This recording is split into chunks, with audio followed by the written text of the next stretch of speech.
आऊज़ुबिल्लाहि मिनश्शैतानिर्रजीम बिस्मिल्लाहिर्रहमानिर्रहीम। अस्सलामु अलैकुम डियर स्टूडेंट, कैसे हैं आप सब। उम्मीद करता हूँ आप सब खैरियत से होंगे। जी, आज हम क्लास 10th बायोलॉजी का जो टॉपिक करने जा रहे हैं 12.3 रिसेप्टर्स इन ह्यूमंस। सबसे पहले हम देखते हैं कि रिसेप्टर्स क्या चीज़ होती है। रिसेप्टर्स की हम बात करें तो रिसेप्टर्स हमारे पास वो ऑर्गन या वो पार्ट बॉडी होते हैं जो कि स्पेसिफिक होते हैं किस काम के लिए, जो स्टिमुलाई को डिटेक्ट करते हैं। स्टिमुलाई क्या चीज़ होती है हम ये पहले भी देख चुके हैं। स्टिमुलाई वो चीज़ होती है अगर एक्सटर्नल या इंटरनल ह्यूमन बॉडी के इर्द गिर्द या इन्वायरमेंट के अंदर किसी किस्म की जो चेंजिंग आती है, उस चेंजिंग को जो सेंस करना होता है जिन ऑर्गन्स ने, उन ऑर्गन्स को हम क्या कहते हैं, सेंस ऑर्गन या रिसेप्टर्स कहते हैं। ठीक हो गया।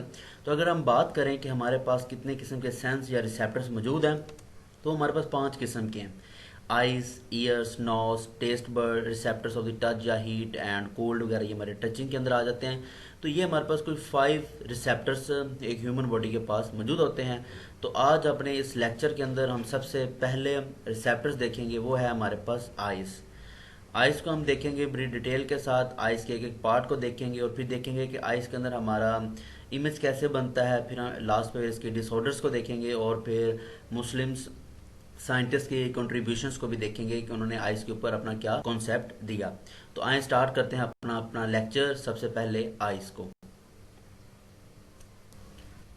जी, अब हम बात करते हैं आइस की। तो आइस की अगर हम सबसे पहले बात देखें तो ये हमारा एक ऐसा सेंसरी ऑर्गन या एक ऐसा रिसेप्टर्स है जो कि हमारे विजन्स को या हमारे जो देखने की जो सेंस होती है उससे रिलेट करता है। आइस से हम क्या करते हैं, कोई भी चीज़ को देख सकते हैं। अब बात करते हैं इसकी ऑर्बिट की, यानी कि इसकी लोकेशन की, कि ये आइस है कहाँ पे, होती कहाँ पे है। तो आइस हमारी बॉडी के अंदर, स्कल के अंदर छोटे छोटे से पोर्सेस दो मौजूद होते हैं, वहाँ पे ये प्रेजेंस होती हैं जिन्हें हम आइस सॉकेट्स भी कहते हैं। जैसे कि ये हमारा स्कल और यहाँ पे हमारी क्या आइस प्रेजेंस होती है। और आगे हम बात करते हैं इसकी आइसलेट्स की। तो आइसलेट्स क्या चीज़ होती है ये भी हम बताते हैं। आइसलेट्स की पहले फंक्शन की बात कर लेते हैं। ये तो आइस को जितनी भी हमारे पे डिहाइड्रेशंस होती है इसे क्या करती है, बचाती है। ठीक हो गया।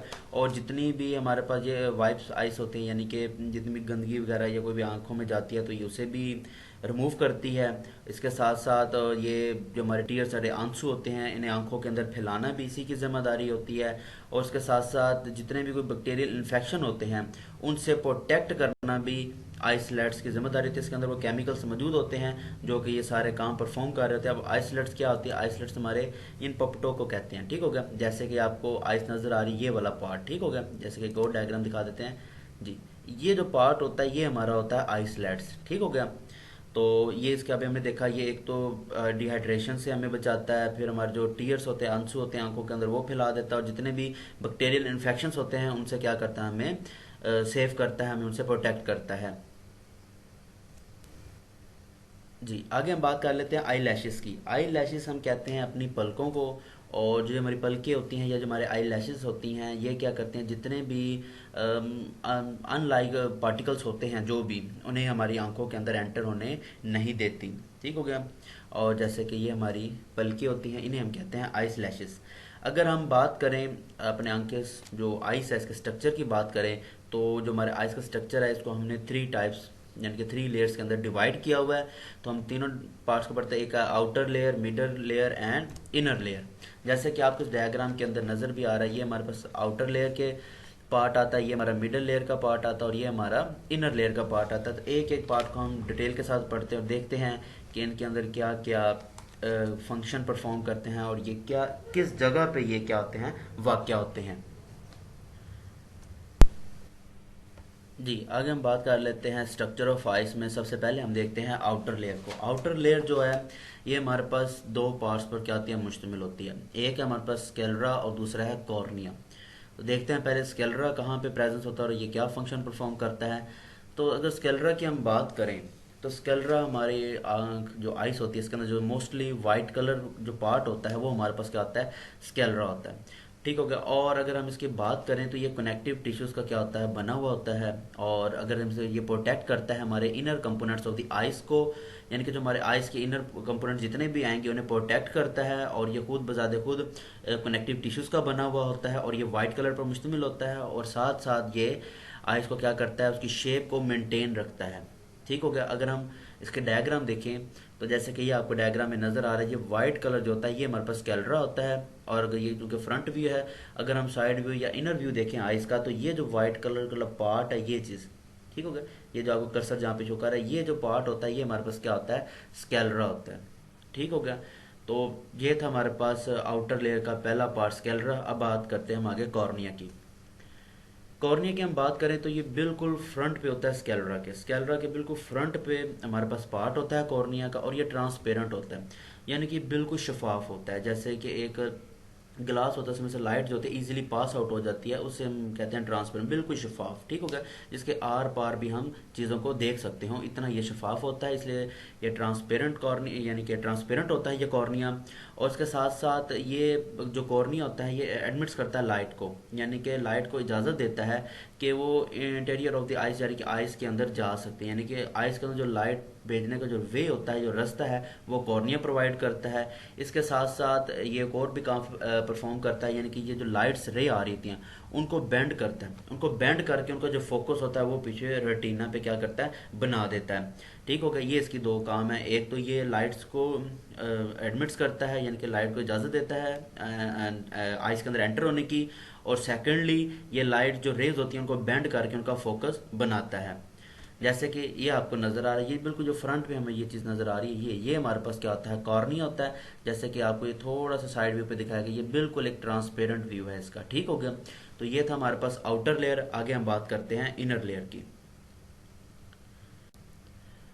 जी सॉरी, हम मिडल लेयर की बात करते हैं। मिडल लेयर जो होता है इसे हम कोराइड्स भी कहते हैं।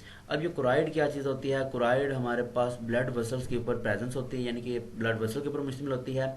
इसके साथ साथ जो इसका इनर आइज का जो हमारा पार्ट होता है वो बड़ा डार्क कलर का होता है। अब ये जो डार्क कलर है ये हमें प्रिवेंशन करता है किससे, disturbing reflection with an ice, यानी कि जो आइस के अंदर जितनी भी लाइट अंदर रिफ्लेक्ट होनी होती है उनको डिस्टर्बिंग नहीं होने देता, यानी कि उनको बेतरतीब नहीं होने देता, उन्हें एक तरतीब के साथ, एक पैटर्न के साथ रखता है। ये इसका काम भी होता है कोराइड्स का। ठीक हो गया। ये जो अंदर डार्क कलर प्रेजेंस है ये उसकी जिम्मेदारी होती है। ठीक हो गया, कि वो जितनी भी रिफ्लेक्शन अंदर होनी होती है उसको बेतरतीब होने नहीं देता।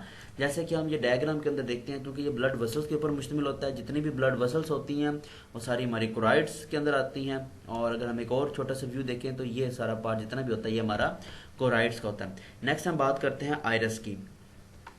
जी, आइरस कॉर्निया जो होता है हमारे पास बिल्कुल इसके पीछे ही हमारे पास एक अंदर इनके बेंड हो रहा होता है एक पार्ट, उसे हम कहते हैं आइरस कहते हैं। ठीक होगा। और ये एक बिल्कुल मस्कुलर रिंग की तरह होता है। ठीक होगा। जैसे कि अभी ये डायग्राम के अंदर देखते हैं, जैसे कि ये डायग्राम के अंदर आपको ये पार्ट जो नज़र आ रहा है, ठीक होगा, ये जो पार्ट अंदर आपको नजर ग्रीन ग्रीन कलर जो आपको नज़र आ रहा है, ये चीज़ हमारे पास क्या होती है, आइरस होती है। अगर एक और डायग्राम से थोड़ा सा व्यू देखें तो ये चीज़, यानी कि ये जो हमारा ब्लैक कलर का लेंस होता है उसके साइड पे ये जितना भी ये पार्ट आपको नज़र आ रहा है ये सारे का सारा क्या होता है, हमारे पास आइरस होता है। ठीक हो गया। और ये बिल्कुल कॉर्निया के जो हमारे उसके कॉर्निया के बिल्कुल पिछली साइड पे होता है। ठीक हो गया। और ये बिल्कुल मस्कुलर एक सर्कल की फॉर्म के अंदर होता है। ठीक हो गया। ये आपको अंदर नज़र आ रहा है रिंग की फॉर्म में है। ठीक हो गया। तो ये हमारा पार्ट क्या कहलाता है, आइरस। जी, आगे हम बात करते हैं मिडल लेयर के। हमारे पास एक और पार्ट है प्यूपल। प्यूपल की हम बात करते हैं तो प्यूपल एक राउंड होल शेप का होता है, इसे हम प्यूपल कहते हैं। और ये आइरस के बिल्कुल सेंटर में प्रेजेंस होता है। इसके साथ साथ जैसे जो हमारी लाइट होती है वो आइरस से गुजरने के बाद, आइरस से टकराने के बाद हमारी इस प्यूपल में से क्या होती है, गुजर के जाती है। यानी कि हमने अभी देखा था कि जो लाइट होती है उसको आइरस क्या होता है, परमिशन देता है, एडमिट करता है लाइट को गुजरने की। अब जैसे ही लाइट हमारे आइरस से टकराती है तो उसके बाद जिस पार्ट में से गुजरती है वो हमारे पास पार्ट कौन सा आता है, प्यूपल आता है। ठीक है। इसके साथ साथ जो आइरस के मसल्स हैं वो इस प्यूपल के साइज़ को क्या करते हैं, एडजस्ट करते हैं, कम या ज़्यादा। ये प्यूपल का जो साइज़ होता है इसे आइरस के मसल्स क्या करते हैं, एडजस्ट करते हैं। इसके साथ साथ जो प्यूपल है ये जो अगर ब्राइट लाइट हो, अगर क्या हो हमारे पास ब्राइट लाइट हो यानी कि रोशनी थोड़ी तेज़ हो तो क्या होता है, जो आइरस के जो सर्कुलर मसल्स होते हैं ये क्या करते हैं, प्यूपल्स को क्या करते हैं, कॉन्ट्रैक्ट कर देते हैं। ठीक हो गया। यानी कि क्या करता है, जब लाइट बहुत ज़्यादा बढ़ती है या तेज़ लाइट होती है तो जो सर्कुलर जो मसल्स हैं हमारे पास आइरस के, वो क्या करते हैं, इस प्यूपल्स को कहते हैं कॉन्ट्रैक्ट्स कर लेते हैं। इसके साथ साथ अगर प्यूपल के ऊपर डाइलाइट्स पड़े यानी कि थोड़ी डिम लाइट पड़े इसके ऊपर, तो क्या होता है, इसके जो रेडियल मसल्स होते हैं आइरस के, वो इसे क्या कर देते हैं, कॉन्ट्रैक्ट होते हैं, उसके राइडल मसल जो होते हैं कॉन्ट्रैक्ट हो जाते हैं आइरस के। ठीक, अब देखते हैं ये राइडल मसल्स क्या चीज़ है, डायग्राम के अंदर जाकर आपको इसकी एक्सप्लेनेशन करता हूँ। जैसे कि आपके ऊपर डायग्राम नज़र आ रही है, ठीक है। अब आपने डायग्राम को ध्यान से फोकस करना और जो कर्सर के ऊपर ये डिम लाइट है, डिम लाइट में आपको ये जो सेंटर में जो पार्ट नज़र आ रहा है, ये चीज़ है हमारे पास प्यूपल, पहली बात, ठीक हो गया। अब इसके साइड पे ये जो आपको स्टार टाइप से कुछ नज़र आ रही है ब्लू कलर के अंदर, जो एक लाइट ब्लू कलर, ये चीज़ होती है हमारे पास राइडल मसल्स, ठीक हो गया। रेडल मसल कहते हैं, और जो अंदर ये आपको ये ब्लैक वाला नजर आ रहा है, इसे हम कहते हैं सर्कुलर मसल्स, ठीक हो गया। अब जैसे डिम लाइट पड़ी, डिम लाइट की वजह से क्या हुआ कि जो हमारे पास ये राइडल मसल्स हैं, ये क्या हो गया, थोड़े से आप देखिए साइज में क्या हो गया, छोटे हो गए इस डायग्राम के अंदर, देखिए एज कम्पेयर टू इसके अंदर देखिए, ठीक हो गया। तो इसके अंदर ये राइडल मसल्स हमारे क्या हो चुके हैं, कॉन्ट्रैक्ट हो चुके हैं, जबकि जो सर्कुलर मसल है, जो ब्लैक कलर होल नज़र आ रहा है, ये आपको क्या हो चुका है, रिलैक्स हो चुके हैं, और ये इसका साइज भी बड़ा हो चुका है। इसके मुकाबले में अब हम जाते हैं ब्राइट लाइट की तरफ। ब्राइट लाइट में क्या होता है, जो इसके ये राइडल मसल्स हैं ये रिलैक्स हो गए, और देखिए इनका साइज भी क्या हो गया, बड़ा हो गया हुआ है। इसके साथ साथ लेकिन जो इसका सर्कुलर मसल्स है वो क्या हो चुका है, कॉन्ट्रैक्ट हो चुका है। कॉन्ट्रैक्ट होने की वजह से उसका साइज क्या हो चुका हुआ है, छोटा हो चुका हुआ है, ठीक हो गया। तो ये था हमारे पास, यानी कि डिम लाइट के ऊपर आइरस और पीपल किस तरह आप यानी कि उसका साइज एडजस्ट करता है आइरस, और ब्राइट लाइट के ऊपर कैसे करता है, ठीक हो गया। इसके लिए एक और छोटी सी डायग्राम देख लेते हैं। जैसे कि ये है, जैसे हमारे पास ब्राइट लाइट पड़ती है तो ये जो हमारा सर्कुलर मसल्स है, ये आपको देख लीजिए, ये जो साइज है हमारे पास आइरस, ये थोड़ा सा स्मॉल कर दिया। स्मॉल होने की वजह से देखें हमारे पास प्यूपल का साइज है वो भी क्या हो चुका हुआ है, कॉन्ट्रैक्ट यानी कि छोटा हो चुका हुआ है, ठीक है। अगर इसी की बात हम बात करें डिम लाइट की, तो ये देखिए आइरस के मसल देखिए बिल्कुल ऊपर चले गए, वो रिलैक्स हो गए। उनके रिलैक्स होने की वजह से क्या हो गया, जो हमारे पास अंदर वाला सरफेस एरिया है यानी कि सर्कुलर मसल्स है, वो क्या हो गया, ज़्यादा बड़ा हो चुका हुआ है, ठीक हो गया, यानी कि रिलैक्स हो गया हुआ है। कि ये हम बात करते हैं इसकी, ये हमारे पास नॉर्मल जब लाइट पड़ रही होती है तब हमारी जो आइस होती है उसकी परफॉर्मेंस इस किस्म की यानी कि फंक्शन परफॉर्म कर रहा होता है। लेकिन जैसे ही ब्राइट लाइट हुई, यही जो हमारे पास मसल्स था यानी कि जो पीपल था वो स्मॉल साइज के अंदर स्मॉल हो गया, और जब हमारे पास डिम लाइट पड़ी, जैसे कि आपको ये डिम लाइट नज़र भी आ रही है, तो डिम लाइट के जैसे क्या हो गया, पीपल का साइज क्या हो गया, बड़ा हो गया। तो यानी कि जो हमारे पास पीपल का साइज होता है, इसको जो एडजस्ट कर रहा होता है वो हमारे पास आइरस के मसल्स कर रहे होते हैं, ठीक हो गया। वो इस लाइट को सेंस कर रहे होते हैं, लाइट ज़्यादा है तो तब क्या रिएक्शन देना है, लाइट कम है तब क्या रिएक्शन देना है, ठीक हो गया। जैसे कि अभी हमने डायग्राम्स के अंदर इसकी वजाहत भी की। जी, आगे हम बात कर लेते हैं कि आइरस के पीछे साइड पे एक हमारे पास लेंस होता है जिसे हम कन्वेक्स लेंस कहते हैं, और वो जो अपना फोकस होता है पीछे रेटिना के ऊपर बनाता है। यानी कि ये लेंस है, यानी कि जो भी इसके ऊपर लाइट आ रही है उसके मुताबिक उसका फोकस हमारे पीछे रेटिना के ऊपर क्या करता है, बना देता है।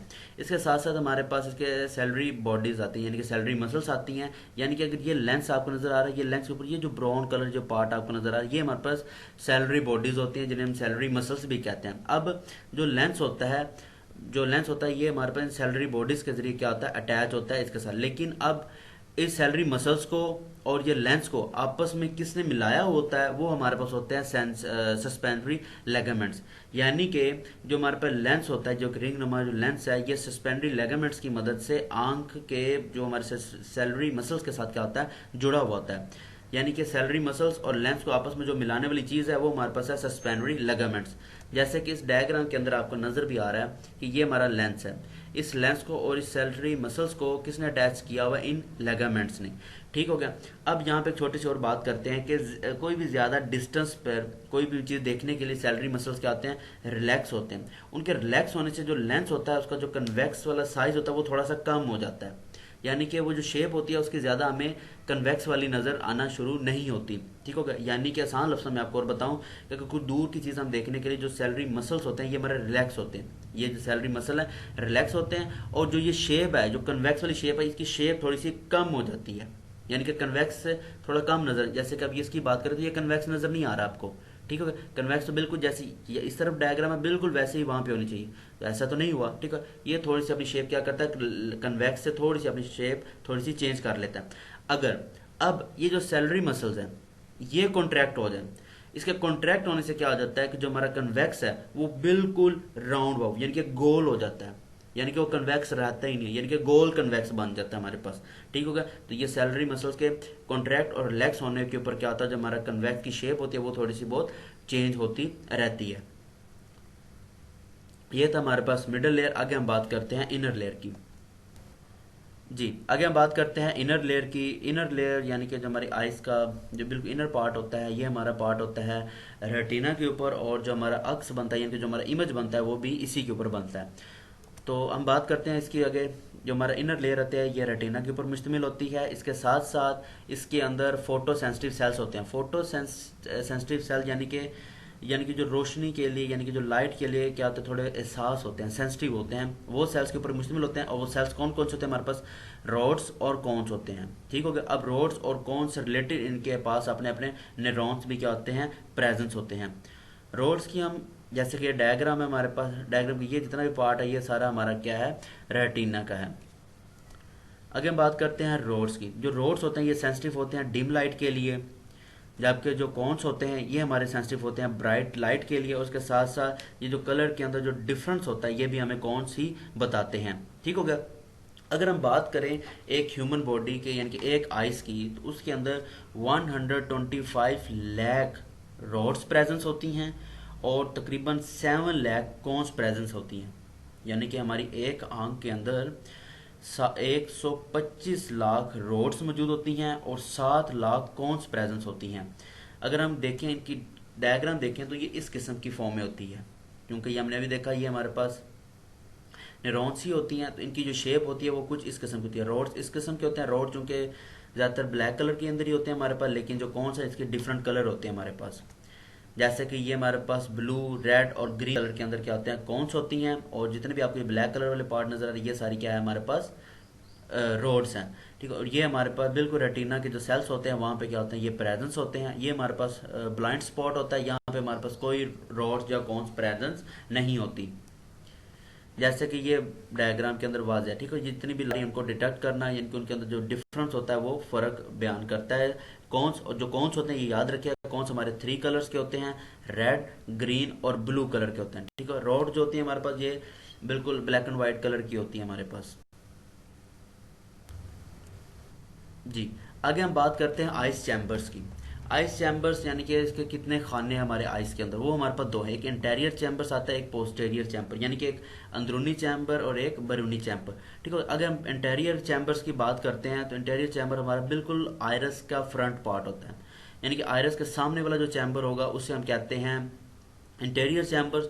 और ये किस किस एरिया तक मुश्तमिल होता है, कितना एरिया कितना होता है, वो कॉर्निया से लेकर आयरस तक, इन कॉर्निया पार्ट से लेकर आयरस तक जितना एरिया होता है वो हमारे पास इंटीरियर चैम्बर के अंदर आता है।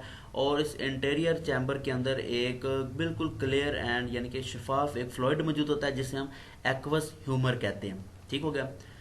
आगे फिर करते हैं पोस्टेरियर की बात। पोस्टेरियर हमारा पार्ट जो होता है ये आइरस से रेटिना के दरमियान प्रेजेंस होता है, यानी कि आइरस से लेकर रेटिना के दरमियान जितना भी एरिया होता है वो हमारा पोस्टेरियर चैम्बर में आता है। और यानी कि इस चैम्बर के अंदर हमारे पास एक jelly jelly like fluid presence होता है जिसे हम विट्रस ह्यूमर कहते हैं। ठीक हो गया। अब इसकी जिम्मेदारी क्या होता है, ये आइस की जो शेप होती है उसको मेंटेन रखता है।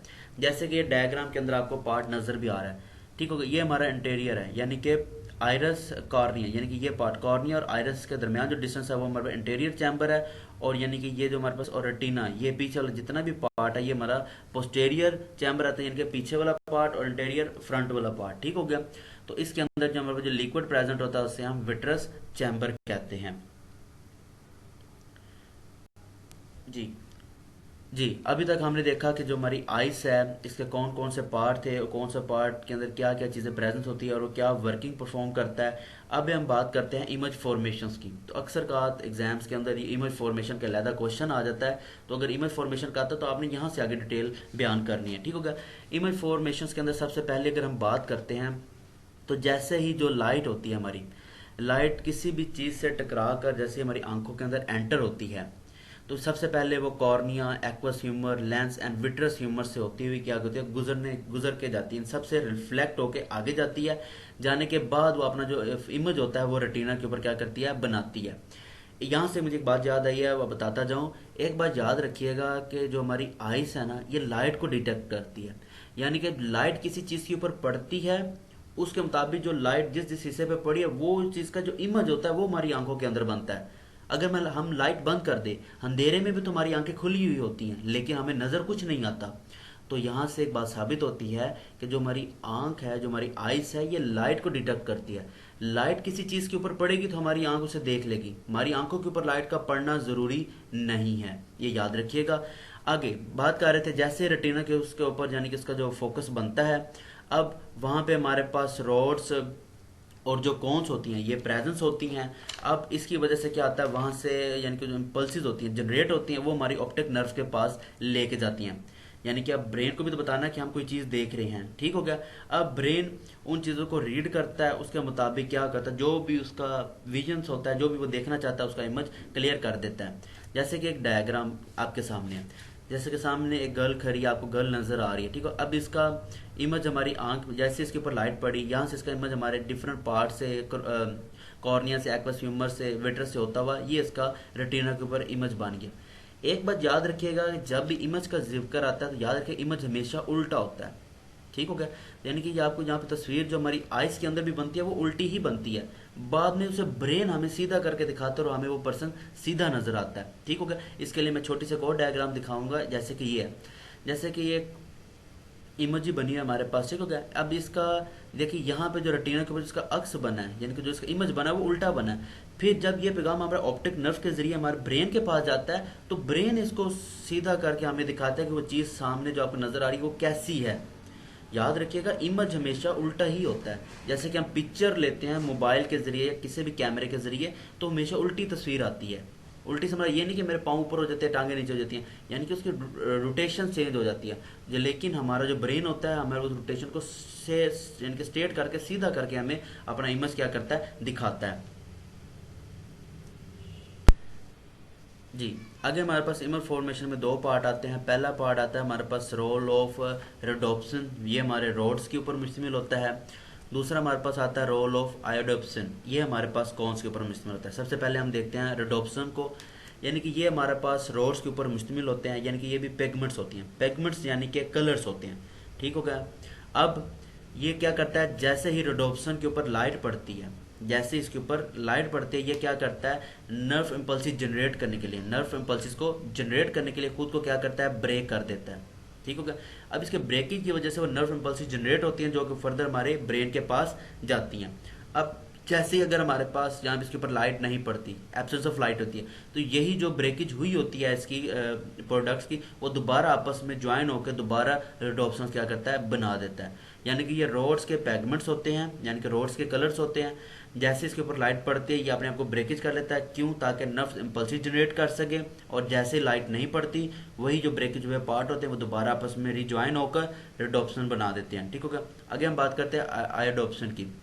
आयोडोप्सन की हम बात करें तो ये कॉन्स के ऊपर मुश्तमिल होता है, ठीक हो गया। कॉन्स के यानी कि पैगमेंट्स होते हैं, यानी कि कॉन्स के कलर्स होते हैं, ठीक हो गया। और इसके हमारे पास 3 टाइप्स होती हैं और हर टाइप डिफरेंट होती है, अपनी एक मखसूस होती है। और इसके अंदर 3 डिफरेंट कलर पाए जाते हैं जो कि ब्लू, ग्रीन और रेड है, जो कि हम अभी थोड़ी देर पहले अपने इसी लेक्चर के अंदर इसको देख चुके हैं, ब्लू, रेड और ग्रीन कलर के अंदर आयोडोप्सन को, ठीक हो गया, यानी कि कॉन्स को। आगे हम बात करते हैं कि अगर हमारे पास रेडोप्सन की अगर थोड़ी बहुत गड़बड़ हो जाए तो कौन सी बीमारी होती है। तो यानी कि जो हमारे पास रेडोप्सन्स होती हैं या जो हमारे पास रोड्स होती हैं वो बेसिकली विटामिन ए की बनी हुई होती हैं। अब अगर हमारे अंदर या हमारी बॉडी के अंदर डिफिशेंसी हो जाए विटामिन ए की कमी हो जाए तो इसके नतीजे में क्या होता है कि हमें पुअर राइट विजन्स होता है, यानी कि रात को हमें सही नज़र नहीं आता। तो इसे हम कहते हैं नाइट ब्लाइंडनेस, यानी कि रात का अंधापन, यानी कि रात को हमें चीज़ें नज़र नहीं आती। अगर किसी भी स्टूडेंट में या किसी भी बच्चे में या किसी भी पर्सन के अंदर विटामिन ए की कमी हो तो वो समझ जाइएगा कि उसको जो रात को अंधापन होगा, यानी कि रात को चीज़ें उसे नज़र नहीं आएंगी। दिन में तो उसे हर चीज़ नज़र आएगी लेकिन रात को उसे कोई चीज़ें नज़र नहीं आएंगी, चाहे रात को लाइट ही क्यों ना हो, ठीक हो गया। क्योंकि विटामिन ए के ऊपर ये बने होते हैं और विटामिन ए की कमी से क्या हो जाता है, यह नाइट ब्लाइंडनेस एक बीमारी पैदा होती है। आगे हम बात करते हैं रोल ऑफ आयोडोप्सिन्स में। अगर इसके अंदर हमारे पास जाती है वो आती है कलर ब्लाइंडनेस, यानी कि ये जो थ्री कलर्स हमने पढ़े अभी, ब्लू रेड ग्रीन, यानी कि इनमें से एक कलर भी अगर यानी कि ख़राब हो जाए या किसी किस्म की उसके अंदर प्रॉब्लम फेस आ जाए, तो इस तरह जो बीमारी हमारे पास आती है, जो डिजीज़ आती है हमारे पास, वो कलर ब्लाइंडनेस आती है। यानी कि हमें वो जो पर्सन होगा वो कलर के अंदर डिफरेंस नहीं कर सकेगा, उसे हर कलर एक जैसा ही नज़र आएगा, यानी कि ब्लैक एंड वाइट नज़र आएगा। जैसे कि पुराने दौर के अंदर जो मूवीज़ होती थी, तो अगर हम मूवीज़ देखें तो वो ब्लैक एंड वाइट्स होती थी, यानी कि अंदर कोई भी हमें कलर शो नहीं होता था। तो बिल्कुल ऐसे पर्सन भी कलर ब्लाइंडनेस होते हैं अगर इनके अंदर ये जो कौन के कलर हैं इनमें से किसी एक में भी क्या हो प्रॉब्लम हो। तो ये ज़्यादातर जो कलर ब्लाइंडनेस वाली बीमारी है, ये डिजीज़ है, ये ज़्यादातर जेनेटिक प्रॉब्लम होती है, यानी कि ये विरासत में आती है, अदरवाइज ये वैसे किसी चीज़ की वजह से नहीं होती। जैसे कि हमारे पास रोडोप्सिन सी है, तो यानी कि बॉडी के अंदर कभी भी अगर विटामिन ए की कमी हो जाए तो ये बीमारी पैदा हो सकती है।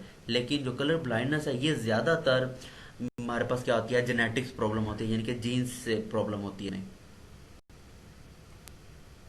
जी, आगे हम बात करते हैं डिसऑर्डर ऑफ आइस की, यानी कि आइस के बीमारियों की, आइस के जो नकाइस की। ठीक है, आइस की हम बात करते हैं, जो हमारे पास आइस बॉल होती है, यानी कि जो गोल आपको ब्लैक कलर का अपनी नज़र आ रहा होता है, ये उससे रिलेटेड ज़्यादातर हमारे पास बीमारियां पैदा होती हैं। उसमें सबसे पहली हमारे पास आती है मायोपिया, इसे हम शॉर्ट साइट भी कहते हैं। इसकी अगर हम वजह बात करें तो आइस बॉल के जो हमारे पास आइस बॉल होती है, इसके यानी कि लंबा हो जाने से ये नक्स क्या होता है, पैदा होता है, यानी कि इसकी लेंथ क्या होती है, ज़्यादा हो जाती है। अब ये लेंथ से क्या मुराद है, ये अभी मैं डायग्राम के अंदर जाके बताऊंगा कि इसकी लेंथ ज़्यादा होने से क्या मुराद है। अगर हम इसके फैक्ट की बात करें तो इस इफेक्ट से क्या होता है, जो पेशेंट है या जो भी पर्सन है वो दूर की चीज़ें साफ नहीं दे सकता, कोई भी चीज़ दूर की होगी तो उसे नज़र नहीं आएगी। थर्ड, इसका ट्रीटमेंट मौजूद है, कनकेव लेंस यूज़ करते हैं, यानी कि जो ग्लासेस यूज़ करते हैं उनके जो लेंस होता है वो कनकेव लेंस यूज़ करें तो उनको वो दूर की चीज़ें साफ नज़र आना शुरू हो जाएंगी। अब हम बात करते हैं, जो भी बात कर रहे थे इसकी लेंथ की, यानी कि ये समझो वो इमेज, यानी कि लाइट आ रही है, अब जो इसका अक्स है, जो इसका इमेज है, वो आगे बनना शुरू हो गया, यानी कि बनना चाहिए था इस रेटिना के ऊपर, लेकिन रेटिना के ऊपर नहीं बन रहा, वो बन रहा है इस पार्ट के ऊपर। तो इस किस्म की जो डिजीज़ होती है वो हमारे पास मायोपी या शॉर्ट साइट आती है। शॉर्ट साइट से मुराद कि लेंस यानी कि जो इमेज है वो पहले बनाना शुरू कर देता है, इसलिए ऐसे पर्सन को दूर की चीज़ें साफ नज़र नहीं आती। लेकिन जैसे ही हम ये कनकेव लेंस यूज़ करते हैं, जैसे कि आपको कनकेव लेंस नज़र आ रहा है, जैसे ही कनकेव लेंस यूज़ करते हैं, ये कनकेव लेंस सिर्फ और सिर्फ क्या करता है, उन लाइट्स की जो डायरेक्शन होती है उनको थोड़ा सा आगे बढ़ाकर रेटिना के ऊपर कर देता है, यानी कि वो इमेज को उठा के रेटिना के ऊपर कर देता है, जो कि पहले इस जगह पे बन रहा था अब वो इधर बनना शुरू हो गया। तो इस तरह उन्हें वो दूर की चीज़ क्या हो जाती है, साफ नज़र आना शुरू हो जाती है। तो ये थी हमारे पास पहली डिसऑर्डर्स मायोपिया। दूसरी को हम देखते हैं। जी, दूसरी है हमारे पास हाइपरमेट्रोपिया। हाइपरमेट्रोपिया इसे हम कहते हैं लॉन्ग साइट। इसके कॉजेज़ की बात करें तो ये भी आइस बॉल के क्या होते हैं, शॉर्टनेस की वजह से होती है, यानी कि वो उसकी लेंथ की वजह से थी, ये उसकी शॉर्टनेस की वजह से आ गई। और अगर इफेक्ट की बात करें तो इसमें जो पेशेंट होता है उसको नज़दीक की चीज़ें नज़र नहीं आती। और अगर इसके कॉजेज़ की बात करें, यानी कि इसके ट्रीटमेंट की बात करें, तो यानी कि इसके कन्वेक्स लेंस यूज़ कर दें तो पेशेंट को नज़र आना शुरू हो जाता है। इसमें क्या होता है कि हमारी जो लाइट आ रही होती है, जो उसका अक्स होता है, वो रेटिना से भी आगे बढ़ना शुरू हो जाता है, लॉन्ग साइड यानी कि आगे की तरफ चला जाता है। अब यहाँ पे उसका अक्स बनना शुरू हो गया, इसलिए उन्हें नज़दीक की चीज़ें नज़र नहीं आती। और जो कन्वेक्स लेंस लगाते हैं तो कन्वेक्स लेंस क्या करता है, सिर्फ इस इमेज जो बन रहा रेटिना से आगे बन रहा है उसको उठाकर मेन रेटिना के ऊपर ले आता है। तो इस तरह ऐसे पर्सन जो नज़दीक की चीज़ों को भी देखने के काबिल हो जाते हैं। तो ये थी हमारे पास डिसऑर्डर ऑफ आइज। तो आगे हम बात करते हैं कॉन्ट्रीब्यूशन ऑफ मुस्लिम साइंटिस्ट की। जी, आगे हम देखते हैं मुस्लिम साइंटिस्ट की कॉन्ट्रीब्यूशंस को। तो और मैंने आपसे जैसे पहले भी एक दफ़ा कहा था कि हमें मुस्लिम साइंटिस्ट को पढ़ना चाहिए, क्योंकि साइंस आज जितनी मर्जी तरक्की कर ले तो इनकी जितनी भी बेसिक्स है वो हमें मुस्लिम साइंटिस्ट ने ही प्रोवाइड की है। तो इसमें हम दो साइंटिस्ट को देखेंगे। फर्स्ट साइंटिस्ट है हमारे पास अली इब्ने ईसा, 1915 की डेट ऑफ बर्थ है और 1012 की डेट ऑफ डेथ है। इसी तरह हमारे पास अगले हैं इब्नुल हाइतम, इन्हें इब्नुल हिस्यम भी पढ़ा जाता है, 1965 इनकी डेट ऑफ बर्थ है और 1039 इनकी डेट ऑफ डेथ है। अब पहले देखते हैं अली बिन ईसा को। अली बिन ईसा एक अरब फेमस साइंटिस्ट थे और इन्होंने जो यानी कि ऑप्थल्मोलॉजी यानी कि ये कहते हैं हम स्टडी ऑफ द डिजीज़ या सर्जरी ऑफ द आइस का जो इलम होता है, यानी कि जो उसकी स्टडी है, उसे हम कहते हैं ऑफ्थल्मोलॉजी कहते हैं। इसके ऊपर उन्होंने बहुत यानी कि 3 किताबें लिखी। ठीक हो गया। इसके साथ साथ इन्होंने यानी कि 130 आइस से रिलेटेड जो डिजीज थी वो बयान की थी। खाली एक आंख के ऊपर इन्होंने 130 बीमारियों के बारे में बताया था, एक सिर्फ आंख की। ठीक हो। और इसके साथ साथ इन्होंने 143 मेडिसिन दी थी इसके ट्रीटमेंट के लिए। आंखों के लिए इन्होंने 130 बीमारियों का भी बताया और साथ साथ 143 मेडिसिन भी क्या की थी उनके बारे में बताया था, यानी कि मेडिसिन भी प्रोवाइड की थी। आगे हम बात करते हैं इब्नुल हैतम्स की। इब्नुल हैतम भी एक अरब साइंटिस्ट थे। इन्होंने भी आंख के ऊपर यानी कि जो हमारे विजन्स है, हमारे जो देखने का है, इनके ऊपर बहुत ज़्यादा काम किया, इसलिए इन्हें फादर ऑफ द ऑप्टिक्स भी कहा जाता है। क्योंकि इन्होंने लाइट के ऊपर बहुत ज़्यादा स्टडी की, और चूंकि हमारी जो आंख है, जो हमारी आइस है, ये भी लाइट से ही रिलेट करती है। ठीक हो गया। इसलिए इन्हें फादर ऑफ द ऑप्टिक्स भी बोला जाता है। इनकी एक मशहूर बुक है बुक्स ऑफ द ऑप्टिक्स। इसके अंदर इन्होंने यानी कि आंख के ऊपर बहुत ज़्यादा थ्योरीज की वजाहत की है, बहुत ज़्यादा डिटेल के साथ बताया हुआ है इनको, और इनकी किताब को बहुत ज़्यादा पढ़ा भी जाता है। आइस के ऊपर जो आइस स्पेशलिस्ट होते हैं वो इनकी बुक्स को रीड आउट भी करते हैं। आगे हम बात करते हैं इनकी। इन्होंने आइस के ऊपर बहुत ज़्यादा एक तो मेडिसिन भी बहुत ज़्यादा तजवीज़ की हैं, इसके साथ साथ उसके सर्जरी के ऊपर भी इन्होंने बहुत ज़्यादा बुक्स लिखी हैं। ठीक हो गया। इसके साथ साथ इन्होंने आंख की जो स्ट्रक्चर होता है, आंख के स्ट्रक्चर के ऊपर, आंख के ऊपर इमेज कैसे बनता है, और इस तरह यानी कि बहुत ज़्यादा यानी कि आंख के इमेज कैसे बनता है और किस तरह से हम देख सकते हैं, और ये जितनी भी हम डिस्कशंस करते हैं आंख से रिलेटेड, वो भी हमें इब्नुल हैतम ने ही बताई थी। इसके साथ साथ इन्होंने चूंकि लाइट के ऊपर बहुत ज़्यादा काम किया हुआ था, तो इन्होंने एक पिन होल कैमरा भी इन्हीं का है। पिन होल कैमरा यानी कि आज का जैसे कि सोलर इक्लिप्स है, सोलर इक्लिप्स को हम अपनी आंख आंख से नहीं देख सकते, लेकिन पिन होल कैमरा से हम देख सकते हैं। तो ये हैतम ने ही बना के दिया था।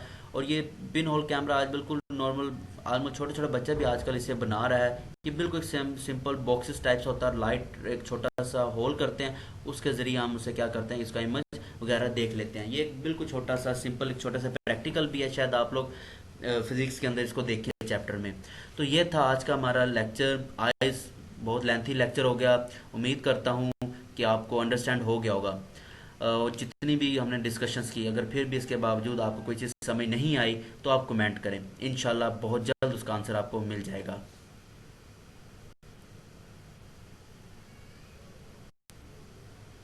वीडियो अच्छी लगी है, लेक्चर की समझ भी आ रही है, तो लाइक करें, कमेंट करें, और अगर अभी तक आपने मेरा चैनल सब्सक्राइब नहीं किया तो मेरे चैनल को भी सब्सक्राइब करें, और साथ लगे छोटे से बेल आइकन को लाजमी प्रेस करें, ताकि मेरी आने वाली हर वीडियो या लेक्चर आप तक पहले पहुंच सके।